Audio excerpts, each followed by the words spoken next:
GM. Hi there, and welcome to an analysis video. I haven't done one of these for a long time, and I recently played a game of chess. I played in the English League, the 4NCL, and probably the first game over the board I played for, I don't know, like 5 months or so. And it was quite an interesting game. So I thought I'd just record a little video on it so you can get into my thought process and maybe look at and learn quite an interesting opening. So I had the black pieces. I was playing against quite a young player called Stephen Jones. His rating was 2150-ish, which is quite low for compared to my rating, but I don't think that's so important sometimes. It's just nice to forget who you're playing and just play the board and try to create some ideas. Now, it started off with the open Sicilian. So we had d4 here, and this is one of the most exciting openings you can get in chess, and I recommend that everyone tries this opening like at least once from the black perspective or the white perspective to get a feeling for how to attack and counter-attack. White's generally attacking after this exchange in the center because he's got more space with the pawn on e4 and a better knight. But black has a good center, and as we're going to see, plenty of counter-attacking possibilities. So I continued with knight f6, and now I went into my favorite opening in the Sicilian, the dragon. Now, this is one risky opening because I don't play so much chess anymore. I'm not up with the latest mainline theory, so I'm relying on experience and some sort of newish ideas which have come to me and I have looked at, but not in really with a computer in depth. I suppose the dragon is an opening that everyone would want to play, likes to play, because it's so exciting to get your bishop on this diagonal. It's also a blooming cool name. I'd rather play the dragon than, I don't know, any other opening name-wise. It wins the name competition in chess openings. And after this move, my opponent plays the critical line bishop e3, where white wants to eventually castle queenside, swap off the bishops and checkmate me. And here I now play a6, and this is now quite a, I think, modern way of playing. I first played this in 2003, bloody hell, 20 years ago, in the same event, the 4NCL against the legendary player Alexei Shirov, and I got a very good position as black.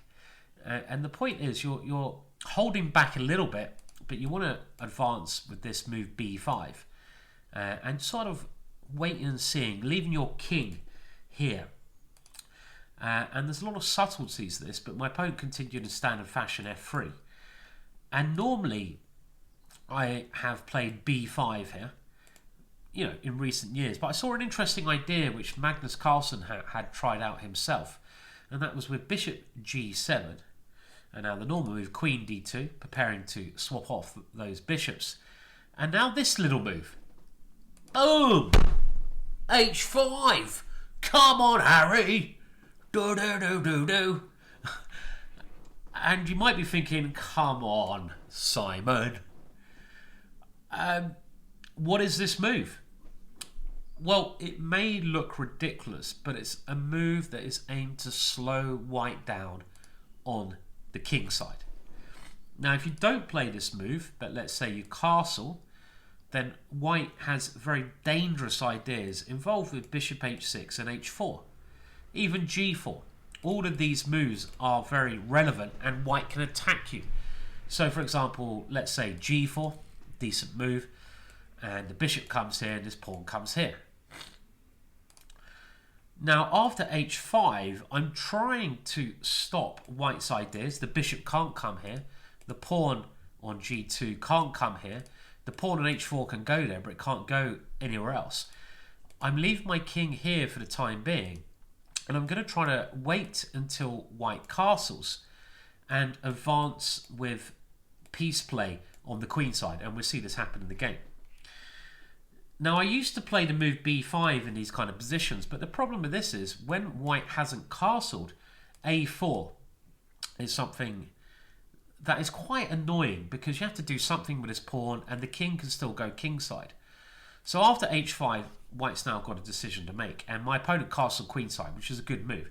I think the critical move, which Grischuk and Dominguez played against, well, one of them played against Magnus Carlsen, I can't remember who, one of those two, is bishop c4, because the bishop gets a very good diagonal. But I'll save that for another day. But castle's queenside is not a bad move. It's a normal move. So I now play b5, and the point being, if a4 occurs now, well, worst case scenario, I can just take this one. There's no rook here, and look, the white king's over there, so I don't mind opening up lines where my opponent's king is. So my opponent now played a3. It felt a little bit slow at the time, and now I complete my development. And one of the differences between the Dragadorf, when you play this, and the normal dragon, is that often your bishop can get to this diagonal, which I quite like. I quite like this diagonal. My opponent developed. I brought my knight. Now, again, this is slightly different to the normal dragon, to this square. And this is kind of a unique Dragadorf way to develop. And the Dragadorf's another opening, probably the most popular opening against Sicilian. And this knight is kind of looking for c4. Generally, when you play the Sicilian, one of the key things to remember as black is you want to get a knight to this square. It doesn't matter if it goes this way or if it goes this way, but you want to get a knight here. My opponent now played a good move, h3, and he's trying to advance on the king side, but at least this one little move has held him up a lot. Now, I had a long think here because I also feel that h4 is a pretty decent move, and actually this has been played one time before in the game Fear versus Gu Khan, where white won. I didn't know that at the time, and I thought, okay, I'm just going to play full blown and ignore this. Let's get the rook to the open file, and after g4, my knight now plans to come into this square. My opponent moves his king, a little preparation move off the file of the rook. My knight jumps in, and now after a capture, rook takes. We have quite a key position. Now my opponent, I felt, played excellently with his next move, because there's starting to be a little bit of danger here for white. I mean, maybe I got b4, maybe I got the queen coming here, but my standard plan here is simply queen c7, and then I castle, and then I move the rook to c8. And I get this big battery. And as long as I can take here with a knight, my kingside should be all right. But knight d2 was an excellent move. And I had a very long think here because I saw my opponent might want to put the bishop here, defending and attacking, play g5 or take on h5 with a good position. And I really didn't like that. So I played knight d7. My knight's not very well placed there, but I didn't really want to play this move because I was looking at obviously coming forwards. Don't like going backwards. But the point is, my knight, as we're going to see, has a good route. And if bishop d4, I can even take this one off now and play queen b6 with some pressure. And here, my opponent played b3. And this is where I had like a half an hour think. Now, have a think about this. What would you play in this position? And I have to say, I started to realise around here that I could actually be in a bit of trouble. Because let's say I move my rook back to, let's say, c8, which is not a bad move. Bishop d4 simply scared me. And the problem is, if I swap off, he now captures with his queen, and I've got these kind of problems over here. Not easy to defend. I can't castle now because he opens up my king side. So I couldn't play that move. And I then came to the conclusion that my next move, knight e5, was the way to rock and roll. Yeah, baby! And I even jumped out the screen there. Let's look at that. Whoa, baby! And this I have to say, when I played this move, I nowadays, you know, I didn't used to have this when I was a junior, but nowadays you play a move and you kind of think, what is the computer thinking in this move? And in the back of my brain, I knew that the computer would say that this move, giving up a rook for one pawn, if my opponent accepts it, is going to be losing. But the more I analyse this, and you've got to have faith in your own thought process, I couldn't see anything clear from my opponent. And I thought, look, let's go forwards rather than backwards. Now, my opponent, a little bit, can you do an arrogant move? A little bit arrogantly took here. And I think he played this far too quickly. The move that I spent most of my time on was actually f4. And the point of this is, this knight becomes very dangerous here. And if he moves this knight away, he can wait taking this rook. And now I had planned knight d3, queen d3. And originally I was going to give up on the whole idea of knight e5 because I couldn't see a good move here. But then I saw the messed up possibility of playing queen c7. And I don't know if this works. I'm not going to check this game with the computer too much. But I suddenly saw that, hang on a minute, I'm threatening c3. If my opponent takes my rook after pawn takes, his queen is trapped. What the blooming hell is that? And I calculated a little bit further that knight d5 seems like the only way to counterattack. But here I thought I can simply take it. And after queen takes, queen b8 and queen b2 checkmate. This knight stops his king running for the hills. As soon as I saw this, I banged the knight to e5. What the hell? My opponent took on c4. My knight comes in. I've given up, you know, this whole rook for this pawn. But remember I said a knight on c4 is where you want it in the Sicilian. Well, is it worth a rook? Unbelievably, I put this on the computer afterwards, and the computer gives this as roughly even, meaning that it is worth a whole rook. My opponent again played rather too quickly. He moved his queen back here. Now, I think queen d3 is a much better move, so his king can start wandering. And in this position, I calculated something like knight takes here, check, king here, sorry, not king there, king c1, and now even knight back with the queen coming in. And this position, I thought you could try bishop here, queen here, and I'm threatening to come in with checkmate somewhere here or here. And I looked at this position and I couldn't work this out, but I felt like black should have enough counter play here. Sometimes you've got to go over instinct. This I thought was key when I was calculating. But my opponent played rather passively queen c1. And this variation I had calculated in advance after queen a5, threatening to check here, king a2, b4 is adequate compensation for me. And I'd seen the following line, which my opponent did not play. I thought now knight a3 is my main threat, not taking his knight, but opening up this way. And these three pieces could checkmate on their own. So I thought he had to go knight b1, only way to defend, and then bishop g7. And before I played knight e5, I calculated the following possibility. Queen takes, knight takes, king takes. And I thought here this still had an initiative with me castling, bringing a rook here. And the material balance is a little bit in white's favour, but I have a queen. And this looked very, very interesting to me.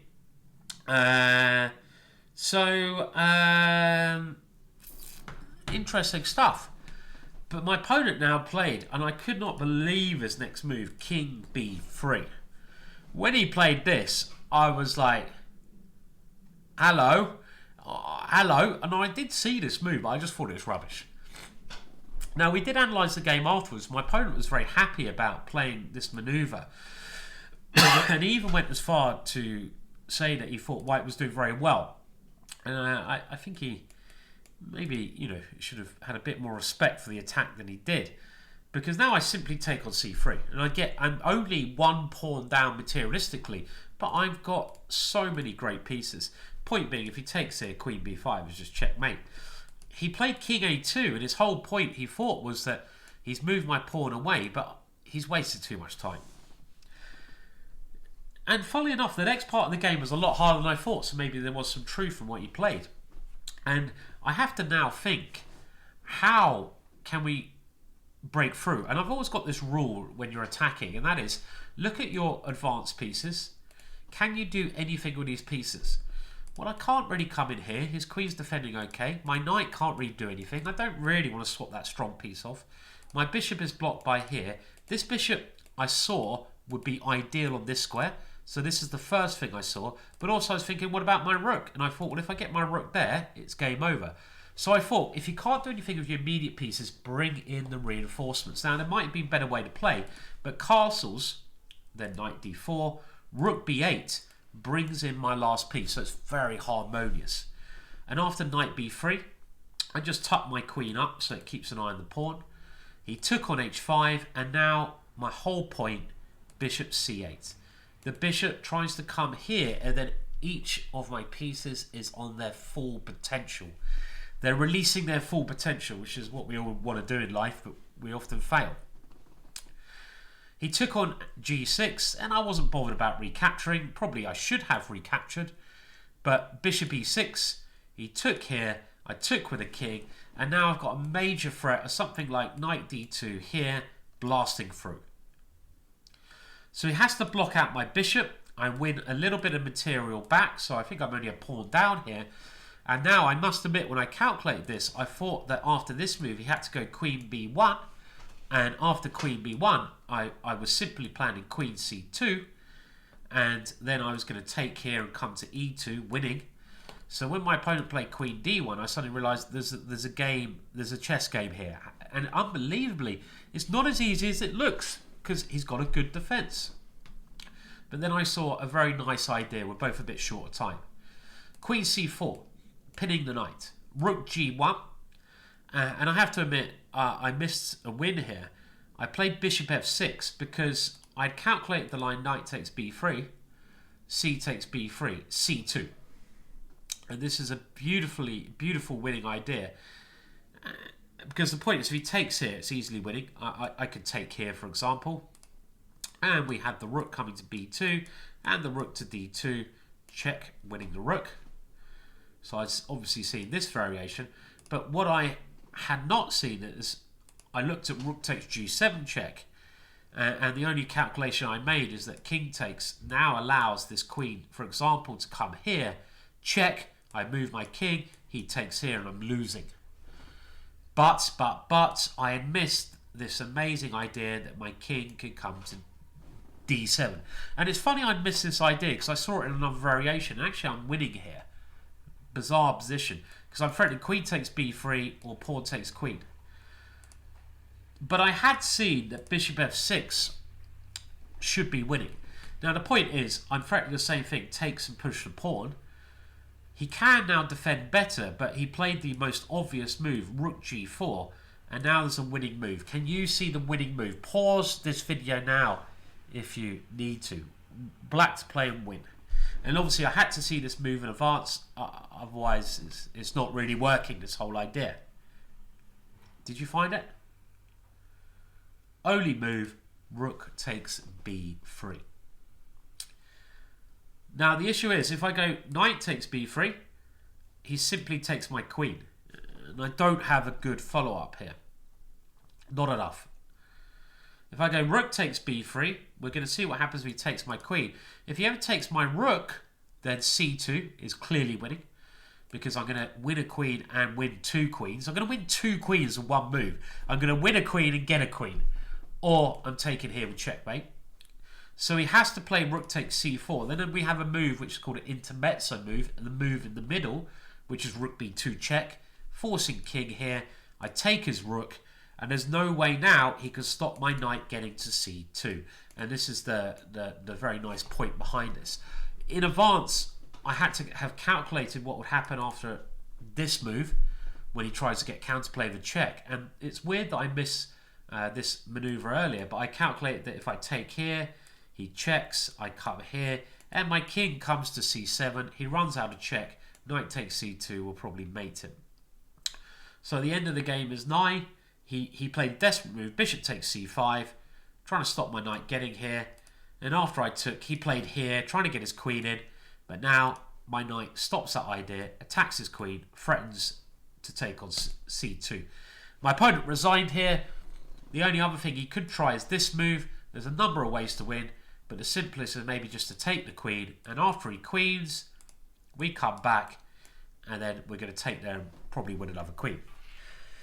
So I think a very interesting game, very interesting opening on the Saturday. I think there's some cool ideas there. The old Dragadorf, one of my old favourite openings, was back and rocking and rolling. And what do you guys think about this h5 move? Could it be something you'd like to try yourselves in the future? Please like and subscribe. More videos coming your way soon. Bye for now.